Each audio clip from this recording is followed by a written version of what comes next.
Bab 69, Dir Suamiku. Boy belum mampu meredam tangisnya sejak beberapa menit lalu. Ia terduduk di atas tempat tidur sambil memeluk lutut. Berulang-ulang balita kecil itu mengusap pipinya yang basah. Sesekali menatap wanita di hadapannya. "Papa kamu itu lagi sakit, tahu?" ucap Lisa. Suaranya terdengar penuh penekanan. "Boy nggak nakal lagi, Tante. Boy mau papa sembuh. Papa kamu tidak akan sembuh. Dia akan meninggal dan kamu akan jadi anak yang tidak punya papa." Air mata Boy mengalir semakin deras. Barisan kalimat yang terucap dari mulut Lise membuatnya ketakutan. "Kalau mama kamu menikah dengan orang lain, kamu akan punya papa tiri yang jahat dan tidak bisa main seperti saat bersama papa Alfian lagi. Gak mau. Boy gak mau punya papa tiri. Papa gak boleh meninggal." Lisa berdecak dengan senyum sinis di wajahnya. "Tapi sayangnya papa kamu akan meninggal karena sakitnya parah." "Kenapa papa sakit, Tante?" "Papamu sakit karena punya anak nakal seperti kamu. Makanya kalau dikasih tahu sama Tante harus menurut." Lisa kembali tersenyum sinis, sebelum akhirnya meninggalkan kamar itu. Sementara Boy menyeka kedua sisi pipinya yang basah. Mengambil mainan koper kecil miliknya dan segera berlari menuruni tangga dengan tergesa-gesa. Saat berada di teras, bersamaan dengan sang oma buyut yang baru saja tiba, wanita renta itu melihat cicitnya sedang menangis seorang diri di teras sambil memanggil nama Om Joe yang sedang berada di pos. Buru-buru Oma Titin turun dari mobil dan menghampiri cicit kesayangannya. "Boy, kenapa, sayang? Kenapa nangis di sini sendirian?" Boy menatap sang oma, lalu memeluk wanita itu dalam tangis. "Boy mau minta Om Joe antelin Boy ketemu Papa, Oma Uyut." Lirihnya dengan suara tersendat-sendat. Melihat wajah cicitnya yang merah dengan mata sembab, Oma Titin menduga bahwa Boy sudah menangis dalam waktu yang lama. Entah harus memberi jawaban apa untuk balita kecil itu. Tidak mungkin membawa Boy ke rumah sakit untuk melihat papanya. Ia pasti akan ketakutan melihat papanya terbaring di rumah sakit dengan tubuh dipenuhi peralatan medis. "Nanti kita ke tempat papa, ya? Tapi tidak sekarang, sayang. Papa belum bisa dijenguk. Kalau papa sudah membaik, baru boleh." "Boy mau sekarang, Oma. Gak mau nanti. Boy mau ajak papa pulang, biar Boy aja yang sembuhin papa. Boy juga punya mainan doktel-doktelan. Boy bisa sembuhin papa." Ucapan polos Boy berhasil meloloskan air mata di pipi wanita itu. Ia peluk sang cicit seerat-eratnya. Perlahan Aileen membuka mata. Hal pertama yang hadir dalam pandangannya adalah sebuah ruangan dengan dinding serba putih. Ia terdiam sebentar mengumpulkan kesadaran. Dalam hitungan detik matanya yang sembab kembali melelehkan cairan bening saat teringat kejadian tadi. "Kamu sudah sadar?" Suara Dr. Vero menyapa telinga. Aileen menolehkan kepala demi menatap wanita itu. "Aku di mana?" "Kamu di ruangan Dr. Shinta. Tadi kamu pingsan, jadi kamu dibawa ke sini untuk istirahat. Dan suamiku? Bagaimana dengannya?" Vero mendekat saat Aileen mencoba bangkit dengan tubuh lemahnya. Ia membantu wanita itu dengan meletakkan bantal di belakang punggung agar dapat bersandar. Aileen tampak sangat lemah dengan wajah pucat. "Untuk saat ini Alfian masih belum sadar. Tapi kita akan melakukan yang terbaik untuk dia." Pertahanan Aileen jebol, tangisannya menggema di ruangan itu. Vero terus berusaha menenangkan. Hingga beberapa menit kemudian, Aileen jadi lebih tenang. Tangisnya perlahan terhenti menyisakan suara sesegukan. "Kenapa dia merahasiakan semua ini dariku? Apa aku seburuk itu sampai dia tidak mau membagi masalahnya denganku? Tentu saja tidak. Percayalah, dia menutupi semuanya dari kamu untuk menjaga hatimu agar tidak terluka lagi." Vero mengusap bahu wanita itu. "Alfian divonis mengidap kanker sejak usia remaja. Sejak saat itu mereka melakukan berbagai pengobatan untuk Alfian. Apa kanker darah bisa sembuh? Leukemia sebenarnya bisa disembuhkan kalau diketahui jenis dan diberikan pengobatan secepat mungkin. Makanya aku agak syok saat Gali mengabarkan kalau Alfian tidak sadarkan diri secara tiba-tiba. Karena 2 hari sebelumnya, aku sempat bertemu dengannya dan dia baik-baik saja.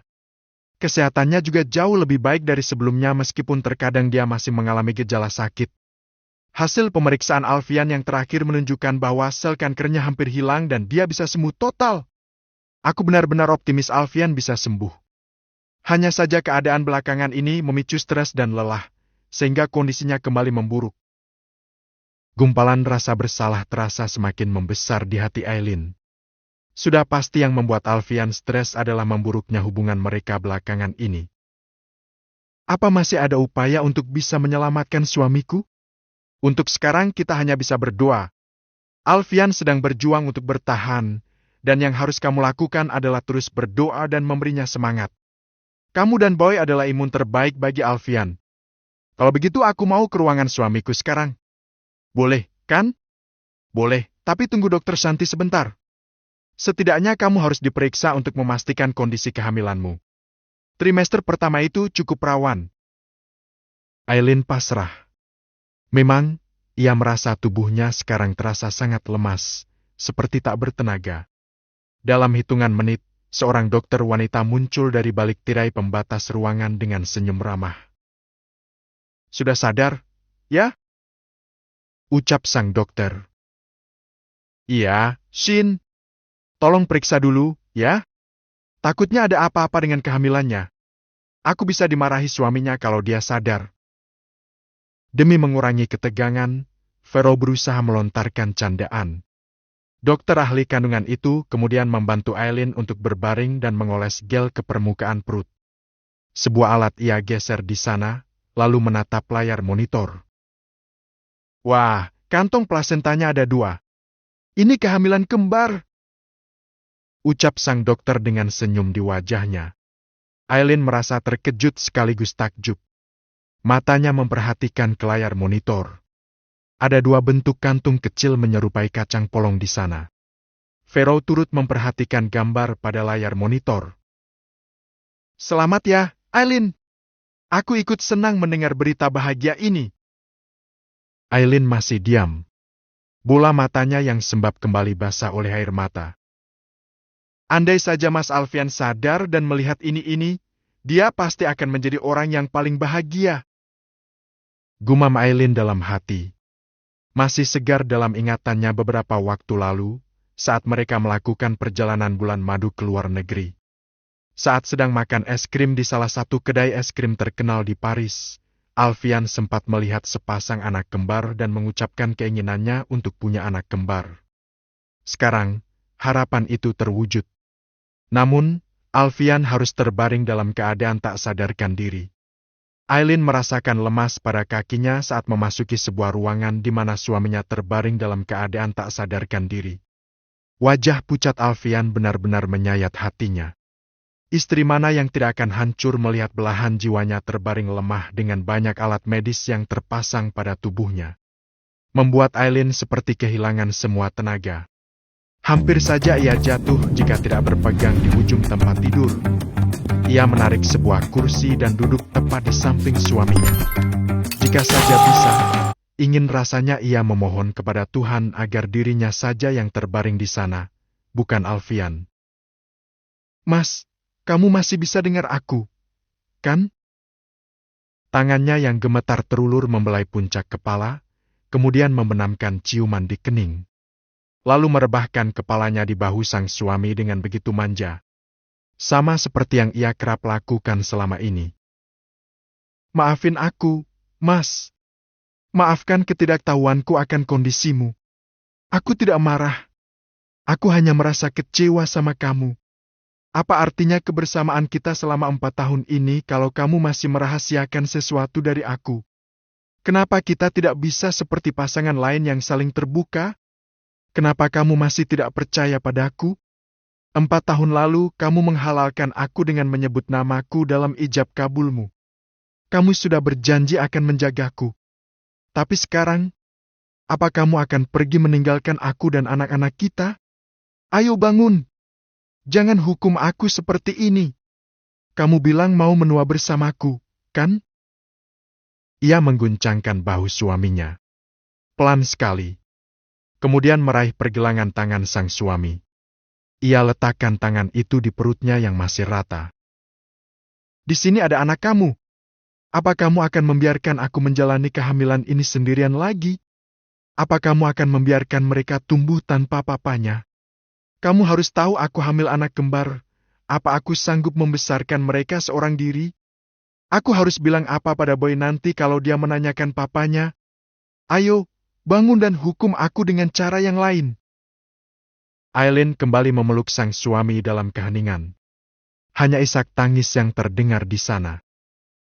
Mas Alfian, aku mohon cepatlah sadar. Maafkan keegoisanku selama ini yang kurang bisa melihat semua kebaikan yang kamu berikan untukku. Seharusnya aku lebih dewasa dan melihat semuanya dari sudut pandangmu. Tolong beri aku kesempatan untuk menebus semua kesalahanku, untuk memperbaiki apa yang kurang dalam diriku selama ini. Aku sangat merindukan kamu, yang teduh seperti awan dan setiap hari menghujani aku dengan cinta, yang setiap pagi menyambutku dengan hangatnya ciuman dan pelukan, dan kamu yang setiap malam menjaga tidurku. Bangunlah! Aku akan tetap menunggu di sini sampai kamu mau membuka mata. Untuk mewujudkan semua keinginan dan harapan kamu, menghabiskan sisa usia bersamaku dan melihat anak-anak kita tumbuh dewasa. Aileen duduk bersandar di sebuah kursi panjang. Alfian tak kunjung menunjukkan perkembangan. Membuatnya sangat khawatir. Tak terbayangkan bagaimana hidupnya tanpa Alfian. Ia merasa tak akan sanggup. Kamu pulang saja, nak. Istirahat di rumah. Ingat kamu sedang hamil dan itu juga harus dijaga. Biar mama dan kali yang jaga Alfian di sini. Enggak, mah. Tolong jangan minta aku pulang. Aku akan tetap di sini menunggu Mas Alfian. Tapi di rumah ada Boy. Dia juga butuh kamu. Aileen menyeka air mata. Teringat pada putranya. Entah jawaban apa yang akan ia berikan kepada Boy nanti jika menanyakan sang papa. Apalagi Boy memiliki ikatan batin yang begitu kuat dengan papanya. Sepasang mata Aileen terpejam. Lalu, perlahan terbuka saat mendengar langkah kaki. Begitu menoleh ke sumber suara, ia terpaku melihat Oma Titin bersama Joe yang sedang menggendong Boy. Sebuah koper kecil ada di tangannya. Boy! Joe menurunkan sang tuan muda dari gendongannya. Dengan cepat balita itu berlari ke pelukan mamanya. Boy mau lihat papa, mah. Bisiknya. Maafkan Oma, Aileen. Oma terpaksa bawa Boy ke sini karena dia terus menangis. Dia juga berhak menemani papanya, kan? Iya, Oma. Terima kasih sudah membawa Boy ke sini. Boy melepas pelukan mamanya. Ia tatap semua orang dewasa yang ada di sana. Papanya Boy mana, Ma? Kenapa nggak ada di sini? Papa di dalam, sayang. Sedang istirahat. Boy mau lihat?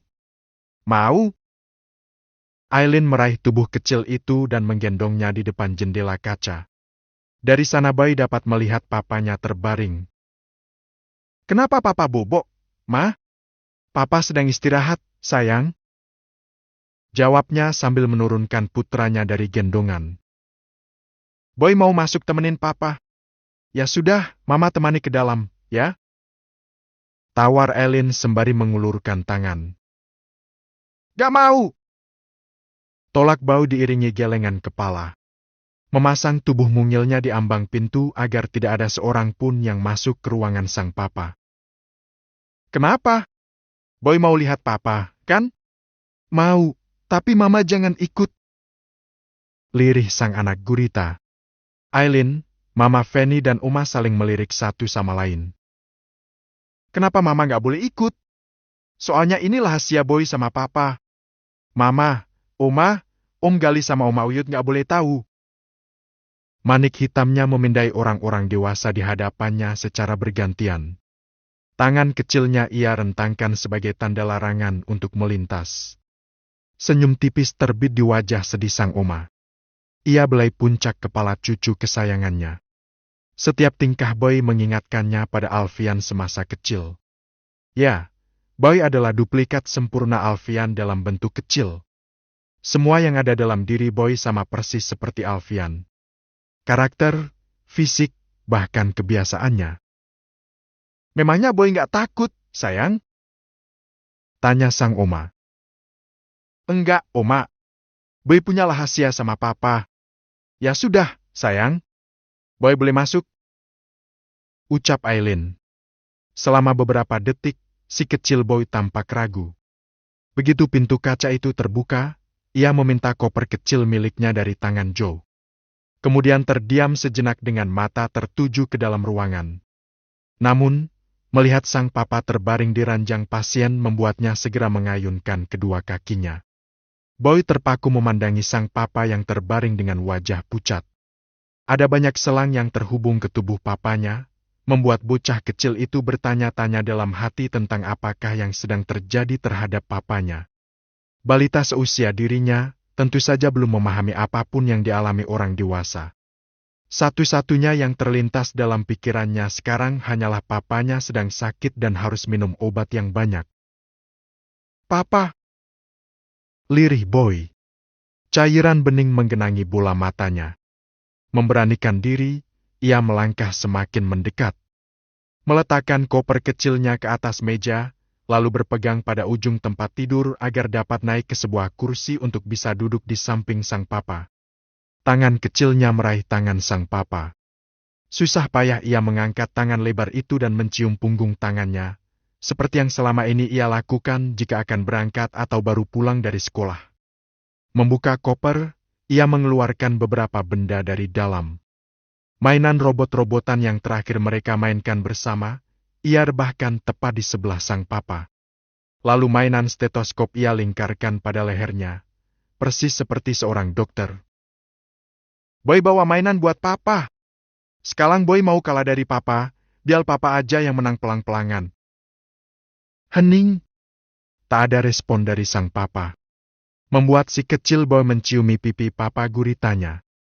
Pikiran polosnya sedang menebak bahwa dirinya lah penyebab sang papa sampai terbaring di rumah sakit. Karena berhasil menembak papanya sampai hidungnya mengeluarkan darah. Maafin Boy, Pa, Boy nggak akan tembak dada papa lagi. Papa sakit karena dadanya habis ditembak sama Boy ya. Hidung papa jadi bedalah banyak habis ditembak sama Boy. Boy bawa mainan doktel-doktelan punya Boy buat sembuhin papa. Boy mulai sesegukan. Hukum aja Boy, papa. Boy nakal bikin papa jadi sakit. Ambil aja dalahnya Boy buat gantiin dalah papa. Tapi papa bangun, ya. Ia menatap sang papa yang tak kunjung memberi respon. Hanya ujung jari telunjuknya yang bergerak lemah dengan cairan bening yang mengalir di ujung matanya. Bersambung.